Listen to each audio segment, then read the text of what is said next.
Wow! Herzlich willkommen. Es ist mir eine so unglaublich große Freude. Ich bin ein bisschen aufgeregt. Ja.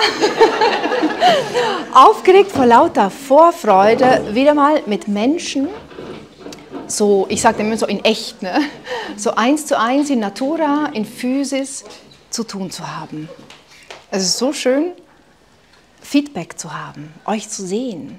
Ich arbeite ja nun seit 4 Jahren vor allem online und da fehlt es so ein bisschen, dieses Feedback. Und jetzt ist es ganz besonders schön. Also fühlt euch alle ganz herzlich willkommen.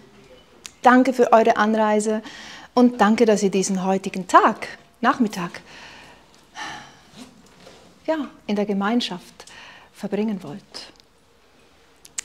Es gibt vielleicht noch jetzt ein bisschen Unruhe, bis dann wirklich alle da sind. Davon lassen wir uns nicht stören.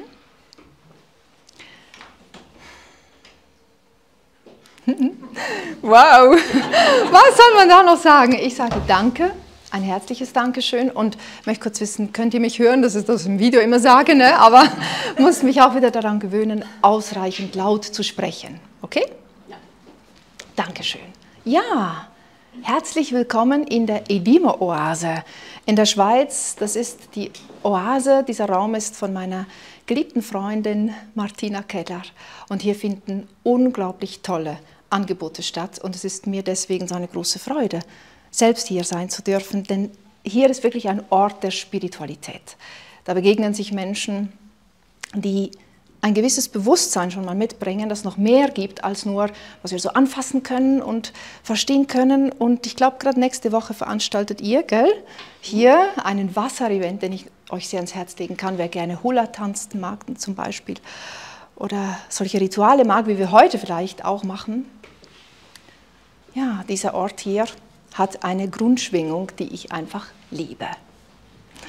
Und diese Grundschwingung hat auch sehr viel mit dem Weiblichen zu tun.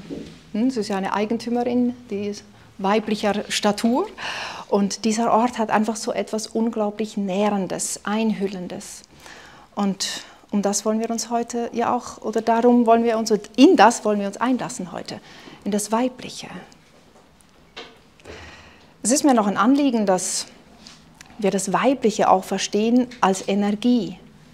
Nicht nur als äußere physische Form, denn wir sind ja heute in einer Zeit, in der wir uns beginnen wirklich zu desidentifizieren von ich bin Mensch, ne? Ich bin Frau, ich bin Mann. Und da gibt es auch viele, die sich weder Mann noch Frau fühlen.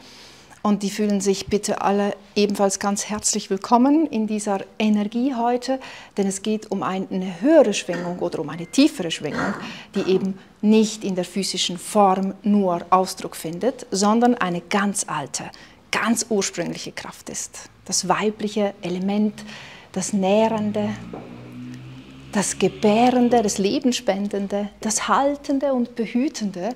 Und das finden wir natürlich in der Natur. Am nächsten, aber eben auch in uns Menschen, ganz unabhängig eben davon, wie unser Körper sich darstellt, ob Mann oder Frau oder eben auch nicht. Das Weibliche, und deswegen freue ich mich auch so sehr um die männlichen Vertreter heute, die da sind, Dankeschön, denn in euch ist ja auch dieses Weibliche sehr verankert und ich freue mich, dass ihr euch darauf einlassen wollt. Und an alle Frauen, danke. Danke, dass ihr mit mir gemeinsam lernt, unsere Qualitäten zu stärken. Es ist viel jetzt, das an uns liegt, vor allem auch zu vergeben, über Brücken zu gehen, Neues in die Welt einzuladen und eben nicht irgendwelche Schuldbilder in der Vergangenheit oder in der Gegenwart haben. Denn wir alle haben das hier verknungelt, wie es heute ist. Ne? Also Mann und Frau und wir die ganze Vergangenheit, also unsere Ahnen und Ahnen. Und wir tragen das in uns. Und es geht eben nicht mehr um Schuld, sondern um Vergebung und ums Zusammenkommen. Und deswegen finde ich es besonders schön, dass wir heute auch Mutter und Tochter zum Teil hier haben. Generationen, die ja eben so vieles auch in sich tragen, weitergeben. Und eine von uns trifft es dann immer. Und einer, der heilt. An dem ist es dann dieser Rucksack, den wir alle geschleppt haben, den endlich mal loszulassen, zu vergeben und zu heilen. Also es ist einfach so schön, solche Menschen jetzt vor mir zu haben, die um das wissen und die diesen Weg gehen. Danke.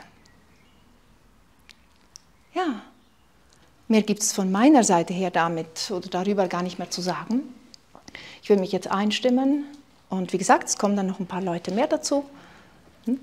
Alles okay? Alles ist willkommen. Aber damit ich gut channeln kann, muss ich mal noch meine Schuhe loswerden. Ich brauche Bodenhaftung, sonst... Tja, das ist mit dem stylisch sein eine Sache, gell? Und das mit der Arbeit eine andere. Ja. Also ihr Lieben, ich lade euch alle auch ganz herzlich ein, tief zu atmen. Macht es euch bequem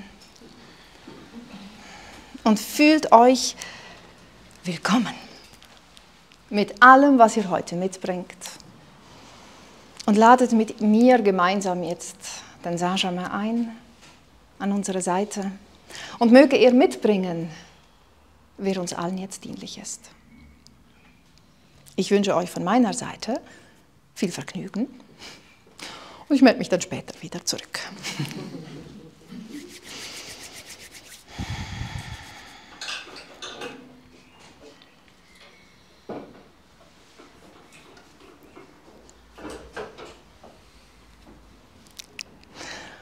Ich grüße euch, ich grüße dich, du wunderbare Seele. Ich bin Meister Graf von Saint-Germain und es ehrt und es freut mich, diesen Augenblick mit dir zu teilen und einzutauchen in deine magische Kraft, in deine Präsenz. Und heute wollen wir uns eine ganz besonders zu Herzen nehmen, nämlich eben diese weibliche Präsenz. Als dieser Anteil in dir, der gerade jetzt in dieser schwungvollen Zeit, in der er lebt, viel Beachtung, Liebe und Heilung bedarf. Denn es ist wirklich so, dass euch Frauen oder eben dem weiblichen Teil in euch bitte viel Heilung zukommen solle. Und zwar deswegen, damit die neue Welt, die neue Zeit auf einem Fundament bauen kann, das euch und euren Töchtern und euren Söhnen eine ganz neue Verbundenheit ermöglicht. Ich will damit nicht sagen, ihr wärt das leidende Geschlecht gewesen in der Vergangenheit. Denn wenn wir genau aufspalten und uns das anschauen, dann muss man schon sagen, männlich und weiblich und in ihrer dichtesten Form, da ist auf beiden Seiten sehr viel Verletzung da. Aber wir wollen uns heute eben nicht nur um das Thema Verletzung unterhalten, sondern um den Schritt danach oder eben den Schritt selbst der Heilung vollziehen. Also ein so wichtiger Akt, um ein Verständnis in euch zu generieren, was es bedeutet, frei zu sein. Frei, schöpferisch zu sein. Denn um wirklich ein fantastisches, gesundes und freudvolles Leben zu schöpfen, ist es absolut notwendig, mit dem weiblichen Teil im Frieden zu sein. Denn ihr lieben Frauen, das mit dem Männlichen, das könnt ihr schon ganz gut. Und die Männer ja sowieso auch. Also dieses Tun, dieses Leisten, dieses nach außen gehen, das gelingt euch in sehr vielen Teilen eures Alltagsbereiches schon wirklich sehr gut. Natürlich ist es individuell, aber grundsätzlich ist dieses Leistende, was ein absolut gesunder Aspekt ist der heutigen Zeit, von euch erprobt, gut gelebt, ist in Ordnung. Aber das Sein, damit geschöpft werden kann aus dem Kosmos, ja, ihr wisst, es ist kein so sehr anerkannter Teil, obwohl es wird immer besser Und zwar deswegen, weil ihr ihn immer mehr verkörpert. Ihr zulasst und euch hingebt in diese Zeiten des Aufnehmens, in denen eben nicht gegeben und nicht geleistet wird, in diesen Ruhephasen. Wenn ihr euch diesen aber nicht wirklich hingebt, dann enden diese in leicht depressiven Phasen. Und das ist nicht nötig. Einfach aufnehmen, zulassen. Heute sagt man auch so schön, damit schwanger gehen. Und auch wenn es heute wunderbare Möglichkeiten gibt, Bilder von euren ungeborenen Kindern zu machen, ist das, was die Projekte betrifft, die im Geiste zu euch kommen, ähnlich, aber zum Glück nicht ganz so. Es gibt keine Bilder davon, die man machen kann, außer die tief in sich tragen, die eben schöpferisch dazu beitragen, dass das in dein Leben kommt, was du wirklich leben möchtest. Und dafür braucht es diesen Frieden mit dem Weiblichen. Mit dem Seienden, mit dem Nährenden, mit dem, was dir von Natur aus einfach gegeben ist. Und wie gesagt, das trägt das Männliche, die männliche Gestalt, genauso wie die weibliche Gestalt in sich. Es ist dieser Teil, welchen wir uns heute zu Ehren der Frau, zu Ehren der Mutter, zu Ehren alten griechischen und keltischen und so weiter Göttinnen, die da benannt wurden. Aber wenn es nach mir geht, zu Ehren deiner, bitteschön. Wie wär's, wenn ob Mann oder Frau einfach heute der Ehrentag deines inneren weiblichen Aspekts wäre? Derjenige, der verbunden ist mit der Erdenmutter, mit Mama Gaia. Derjenige Anteil, der dir immer wieder die Möglichkeit gibt, ein Leben neu zu schöpfen, neu richtungswechselnd zu sein und viel Gutes in dein Leben zu holen. Lasst uns diesen Teil uns heute ganz bewusst machen. Lade ihn also ein, fühle ihn immer wieder tief in dir, geh einfach mal auf Spurensuche. Was heißt das eigentlich? Diesem weiblichen Teil zu begegnen. Und vor allem, wie viele Bilder hast du davon und dann bitte alle wisch und weg. Diese Bilder, die brauchen wir nicht, denn sie sind von äußerlichen Strukturen, ja, nett, aber kommen nie an deine wahre, kraftvolle Essenz heran. Also, ich lade dich ein, mal einen tiefen und bewussten Atemzug zu nehmen, sowohl im Ein- als auch im Ausatmen.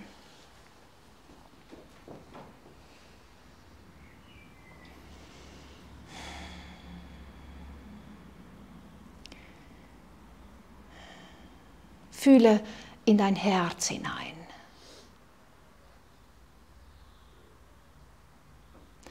Was heißt das, ins Herz fühlen? Vielleicht gelingt es dir über den Herzrhythmus, Kontakt mit diesem Energiezentrum aufzunehmen. Spüre einfach in diesen Raum, in deinem Brustraum und heiße alles willkommen, auch das Nichts.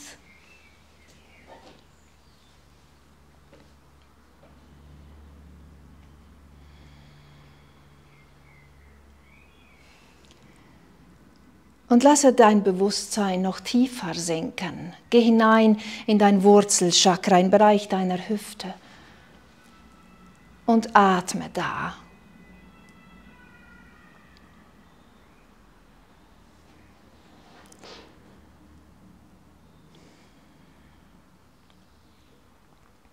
Und geh noch eins weiter. Indem du diese Energien nach unten fließen lässt, hinein in Mutter Natur und verbinde dich mit ihrem Zentrum, mit ihrer lichtvollen Kraft.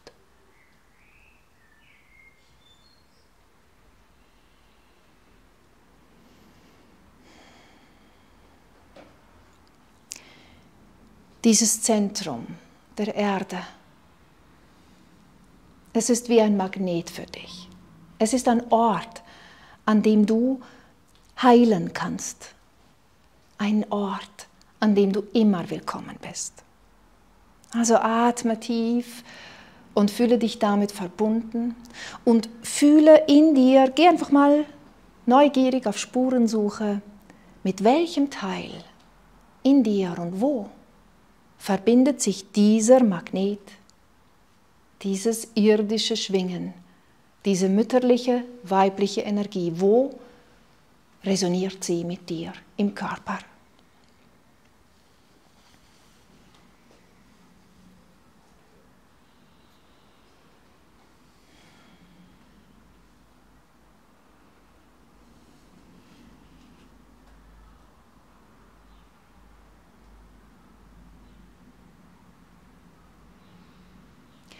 Und jetzt lasse diese Kraft in dein Bewusstsein dringen. Das heißt, nimm sie wahr, folge ihr.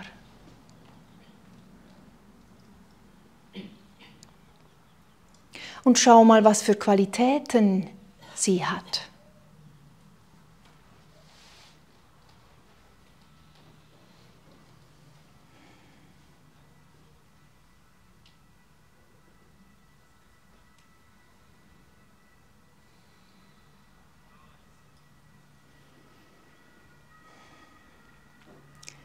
Diese Qualitäten, diese Energiefelder,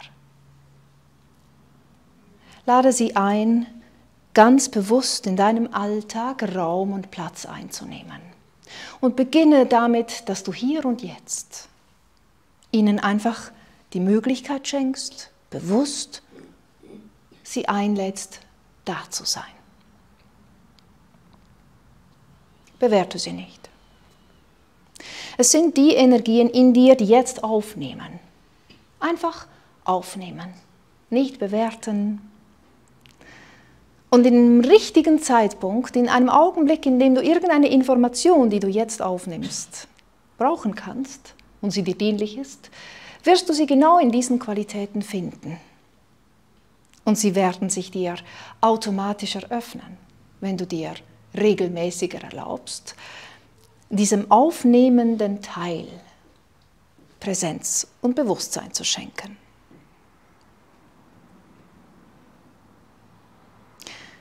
Und nimm noch einmal einen tiefen und bewussten Ein- und Ausatem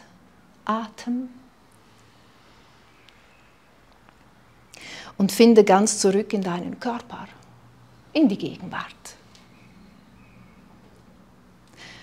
Und lass uns noch einmal dieses Weibliche genauer beleuchten.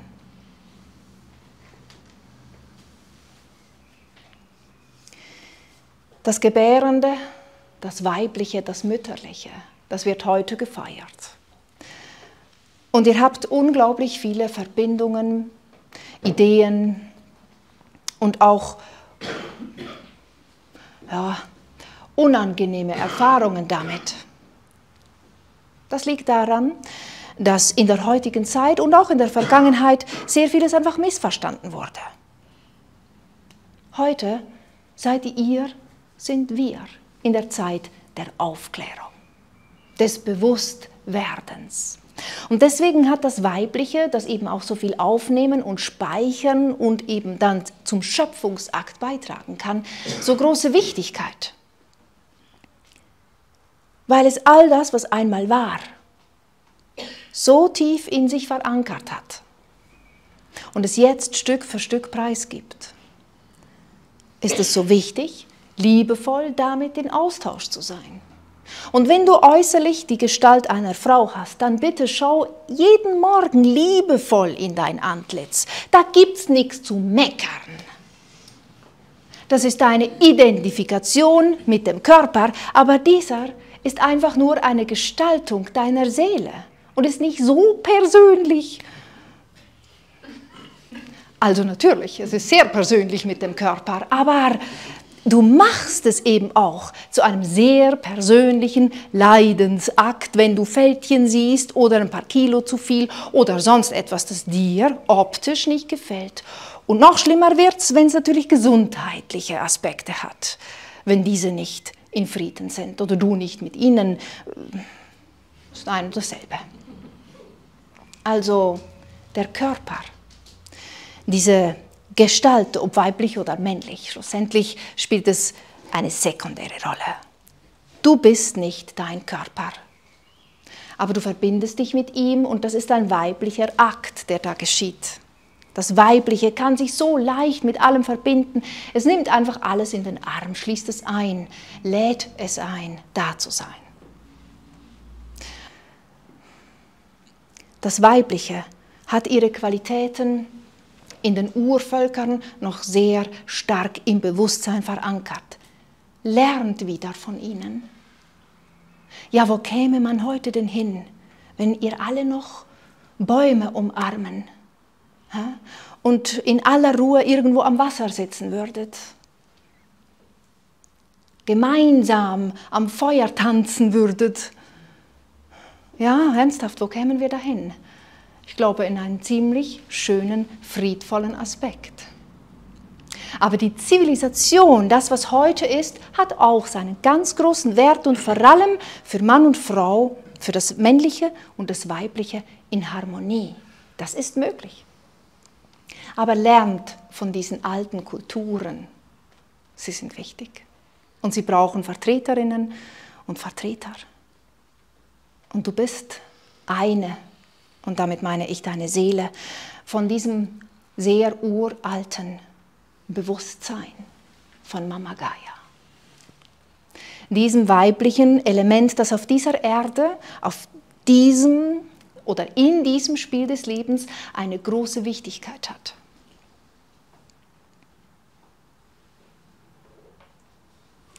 Ich lade dich also ein, das Weibliche in dir zu ehren. Wie? Das überlasse ich dir.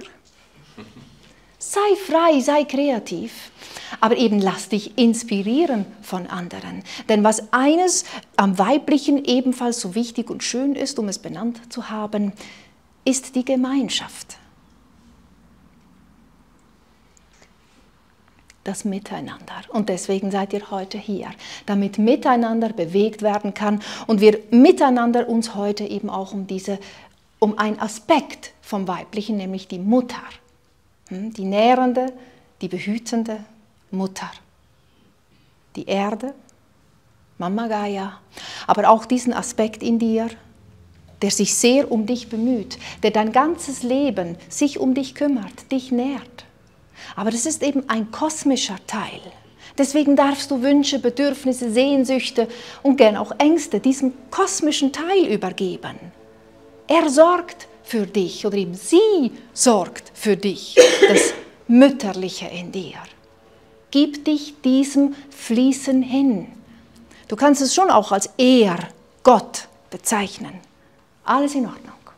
Aber es gibt so viele Aspekte, die mit diesem Wort und mit diesem Verständnis heutzutage in Verbindung stehen, dass ich es als ratsam erachte, es eben auch mal so ein bisschen in dem weiblichen Aspekt neu zu beleuchten. Die Mutter in dir, die kosmische, göttliche Mutter sorgt für dich. Und du hast ein Abbild dieser göttlichen, kosmischen Mutter auf Erden im Angesicht deiner eigenen Mutter.